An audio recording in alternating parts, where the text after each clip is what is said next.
Hey guys, hope everything's going well. You guys know that drill. Smash that like button, subscribe if you haven't, comment down below. Follow me on Instagram at AIH_sports. Follow me on my finance channel at AIH Finance. Today, I wanted to get into influencer marketing and the pitfalls of this in the hobby that we have. Or now people want to call these investments, right? Or using their cards as a speculative vehicle. And influencer marketing, okay, you have brands, they get certain individuals with large social media followings to try to promote their product, okay? You see this throughout America. Fine, okay. It's capitalism. The best product is going to sell the most over time. You could have a short bump up, but ultimately you want an influencer that will have sustained growth for the actual product. Now, if you are looking at influencer marketing for investment, right? People consider this to be investing, okay? Or speculating.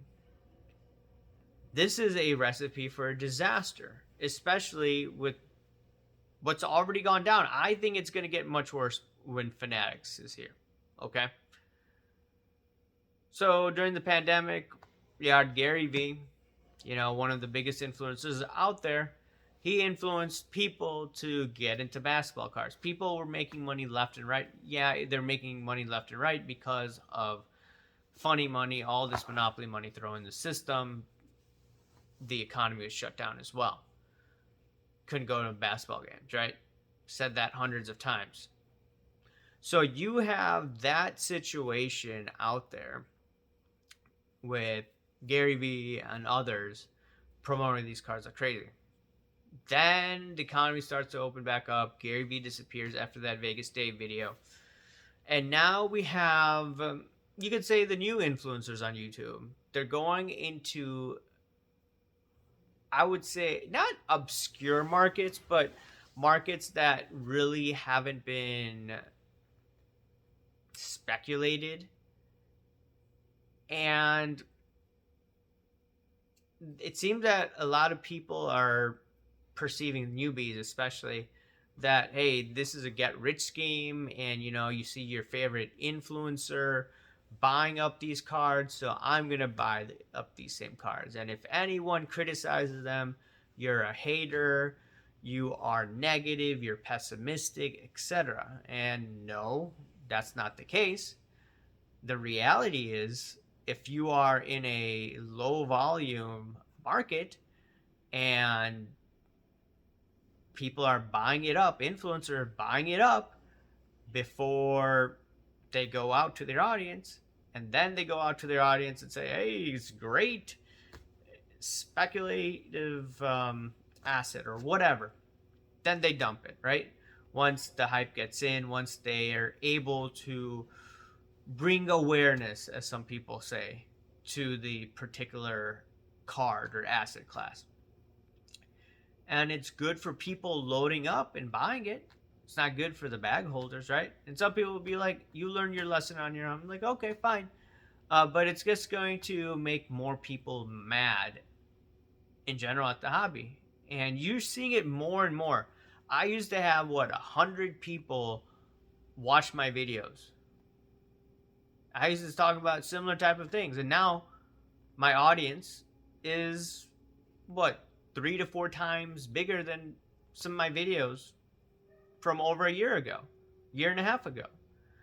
So it just shows the sentiment change. People are more receptive to what I'm saying. And ultimately, this influencer marketing is going to hurt this hobby even more. So we had the PMGs. PMGs were hyped to the moon for Marvel cards. I was telling people, hey, this thing's going down, and I was confronting guys like Curator. He claims he blocked me after this. Whatever, he blocked me. So I said that, hey, are you going to tell people to be positive when these Marvel cards crash down? right? And I must have gotten blocked, right? And where is it now? Some of these cars going for 80K, going for $18,000 now.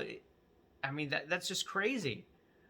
I mean, you could see as a little bump up, but ultimately, in my opinion, these cards have no intrinsic value and they had no business going to the value that they did. But once again, you could have hype, you could influence people to be like, hey, this is a fantastic car, this and that. I know people, some people like it, right? They compare it to the Michael Jordan PMGs, but in my opinion, even though the car looks good, it's not warranted to generate, or it's not worth the amount of money that it's even being sold at, in my opinion. But once again, you could have some of these guys pumping it up, hyping it up. And I was talking to Marvelous Pax. He has a YouTube channel and Instagram, and he believes that there was potentially hedge funds or funds buying up these cards and then just dumping them on the Marvel community, you could say in quotes, and also newbies. And I wouldn't be surprised if some of these guys are getting kickbacks that were hyping it up like crazy, whether it's on IG or whether it was on YouTube. Would not be surprised at all. Pancake Analytics told me that there was I think it was a Facebook group or a Discord group, where they kept on hyping the crap out of it. So that's just the other thing. And then they moved from Star Wars. That was the new hype. I think that's going to die down. And then that Star Wars hype is now becoming Disney, right? So PSA had some sales of Disney or Golden, and then PSA was promoting, and then I'm thinking to myself, okay, yeah, the pump is going on. So I sold some of my Mickey Mouse cards from the 1930s. But now the people want to go into Disney Impel. I guess that's what it is, I was informed. So Disney Impel is the new set they're chasing. And then all of a sudden, you see all of these Disney Impel cards being graded. On Pancake Analytics IG, he showed it, right? If his story doesn't disappear within the next, few hours, make sure to check that out. So this influencer marketing is creating this hype cycle, as Josh Luber says. And in this situation, it's the influencers that win. The influencers that are probably getting kickback. And I need to talk more about these influencers and how they get a free pass from the industry. Probably the industry uses them to try to generate the most amount of clicks and the most amount of views so they could get more sales. I think that's only a short-term strategy. That's not a long-term strategy, because collectibles is for a longer time investment horizon if someone's investing. And it's not that easy, by the way. Yeah, there was easy money in 2020 and parts of 2021, but that's not how it usually is. And the way that people are acting shows how ignorant they are of how the collectibles market goes up. The collectibles market goes up, 10 to 20% for decent cards that are in demand. They just don't go up to the extent that we've seen with these PMGs, these Star Wars cards, the F1 cards of the world. You could say Fleer 86. It just doesn't happen.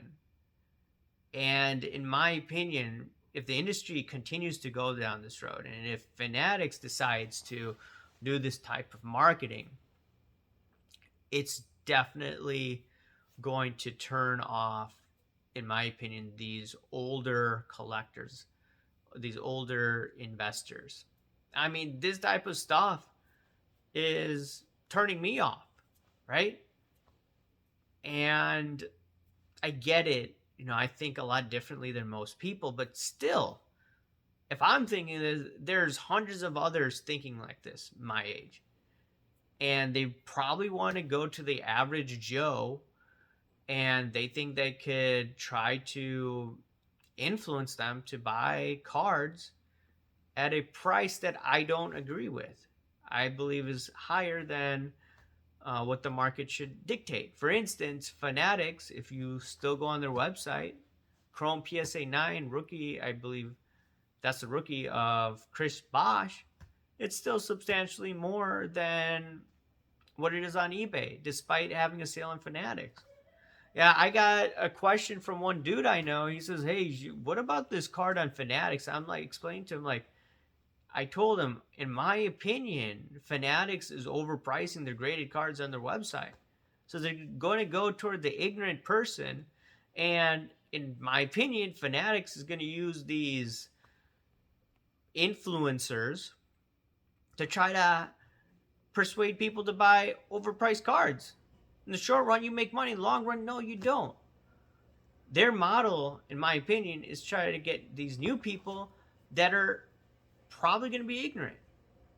But, I could be wrong in my belief and what I have come to a conclusion of. But I don't know. I just don't know how the industry can do this when they call these cards as investments, but they're not. And then you use influencer marketing when you shouldn't be using influencer marketing. Just if you did this for stocks, and sure, some people would be like, well, you have CNBC and you have these guests, et cetera, et cetera, et cetera, talking about these stocks, hyping these stocks up, and you don't know what their ulterior motive is. Some people could say that. I'm like, okay, fine. But once again, those stocks are liquid. They have high volume. These stocks have low volume. They're like penny stocks. You're getting influencer marketers to basically hype and pump up what I believe to be penny stocks. Penny stocks tend to be garbage.